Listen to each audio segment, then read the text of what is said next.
Chinese companies have always looked to London as a location for helping them globalise. 5 years ago, it was typically state-owned enterprises, generally in commodities and also financial services. So you had the big banks, and you also had companies like Sinopec, Minmetals, and so forth. But over the last 5 years, maybe a little longer, as of course the Chinese economy has grown substantially, and there's been a real push on behalf of the Chinese government to encourage Chinese companies to go out, we've seen a lot more interest in Chinese companies internationalising. We capitalised on this interest by setting up a Think London office in Beijing, so we can be closer to those companies as they're going through their decision-making process, and helping them to think about Europe, to think about the UK, but ultimately to think about London. And we've seen a huge change in the makeup of Chinese investment coming to London.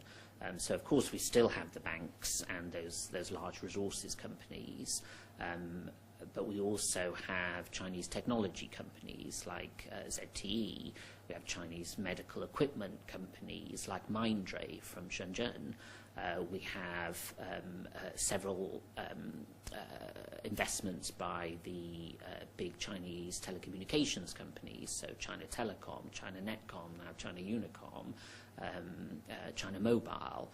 So you've seen a much greater diversity of interest from Chinese businesses. But also what's really encouraging is the entrepreneurial, privately owned Chinese businesses from Shanghai, from Zhejiang and from Guangdong provinces who are very export orientated and are looking for market opportunities. So they've set up sales and marketing operations to grow their business base in Europe using London as a base.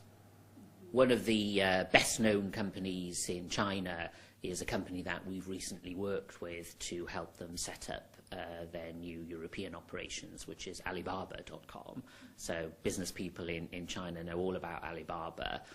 They originally had chosen a location outside of London, but within Europe, for their European operations, and they found that didn't really give them what they were looking for in terms of access to their customer base, in terms of being able to build their brand, and in terms of access to the talent pool that they needed in order to grow their business in London, in Europe.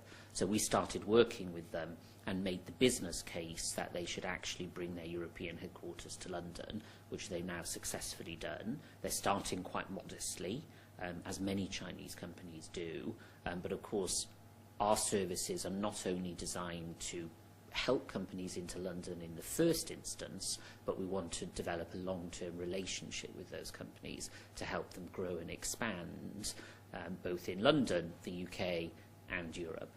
So I think the Alibaba example is a very good example.